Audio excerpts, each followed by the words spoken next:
どうも、底辺役アリスト黄昏です。皆さん、水草育ててますか？レイアウト水槽には欠かせない水草ですが、買うと高いですよね。一から揃えようとするとなかなかの出費になるので、そこは押さえておきたいところ。そんな水草、これからの季節は自給自足ができる絶好のチャンスなんです。自家栽培さえできれば、いちいち水槽立ち上げの時に高価な水草を買わずとも、ただでレイアウトができちゃいます。毎回トリミングの時にもったいないと思いつつ、水草を捨ててる方にはうってつけです。ちなみに水草を簡単に放置するだけで自家栽培するための方法は以前動画で出していますので、そちらを参考にしてください。前回の自家栽培では主にトリミングした水草を絶やさないようにすることが目的であり、使用する水草の幅が広がるということはありませんでした。というわけで今回は、これから始めるにはもってこいの自家栽培方法を紹介しつつ、新たな水草を増やしていきます。それでは早速やっていきます。使う水草はこちら。何やら小さな包みに入っています。実はこれメルカリで購入した水草たちなんです。個人的にはあまりフリマは信用していないんですが、どうしてもマニアックなものはフリマの方が入手しやすいんですよね。今まで水草の種類を間違えて送ってくる人とかに当たった経験が何回もあって敬遠していたんですが、今回はある程度取引実績のある方からあまり流通していないマニアックな水草をいっぱい購入しました。ちなみにこれを購入した時は去年の真夏だったので、いくらぐらいだったかは忘れましたが、それなりの数を買ったので数千円くらいしたと思います。また今回は水上用を選択して買っています。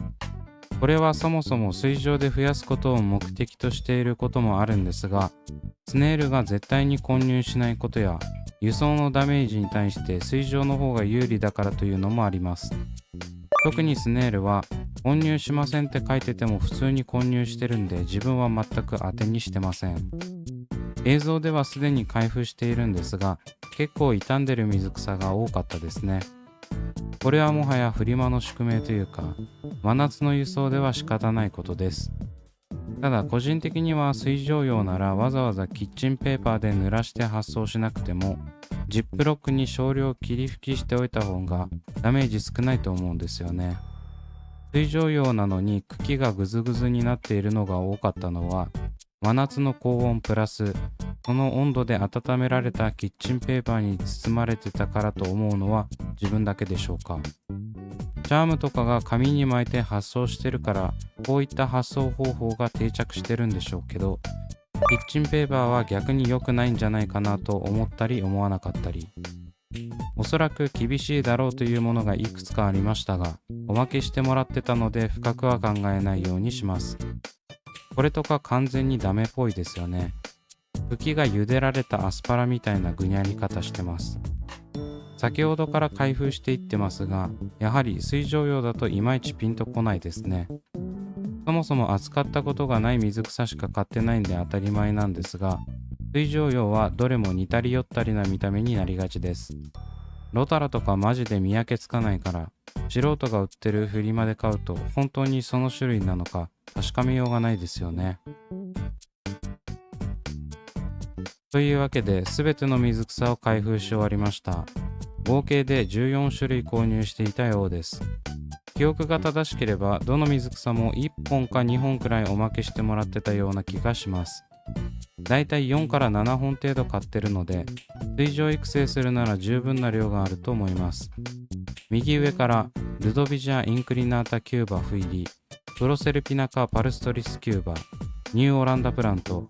アラグアイア・レッドノタラ、アルアナの夕焼け、ビムノフィラ・アロマティカ、ロタラ・バングラデシュ、パンタナル・レッドピンネイト、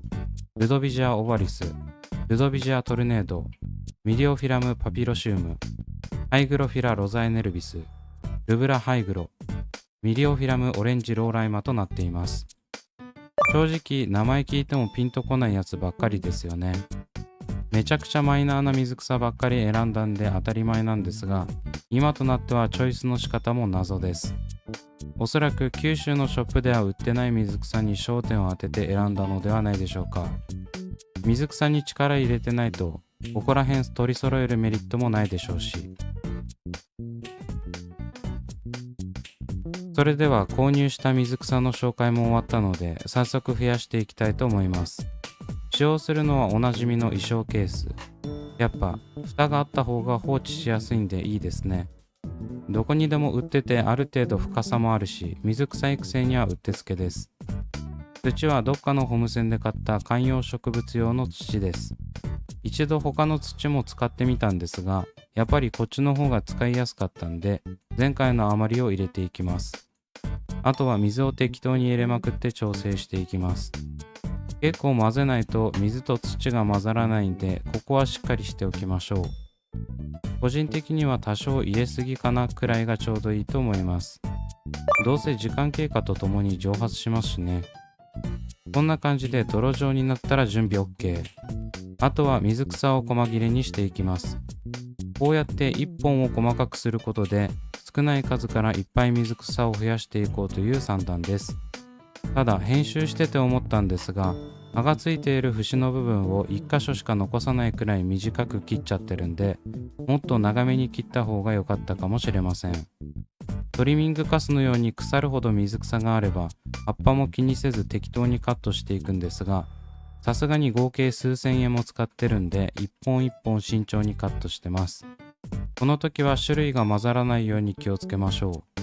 あとは淡々とカットしていく場面が流れるだけなのでカット。すべての水草をカットし終えたら、先ほどの土に切った水草を散らしていきます。種類がわかるように100均か何かで買ったネームタグを添えておきます。ちなみに水草同士に仕切りはしていないので、隣接するもの同士は水草の種類が全く違うものを置くように気をつけました。水上栽培って勢いづくと荒ぶって他の水草の領地を侵略していくんで、ここら辺の配慮は地味に大事ですね。散らしていったらしっかりと土に水草がつくようにならしておきます。葉の上とかに重なっちゃったらそのまま腐っちゃうんで気をつけましょう。続いて2巡目もカットしていき、同じように土に並べていきます。そんな感じで全ての水草を配置し終えた状態がこちら。水上用なので何も考えずにこうやって散らすだけでも生えてくれると思います。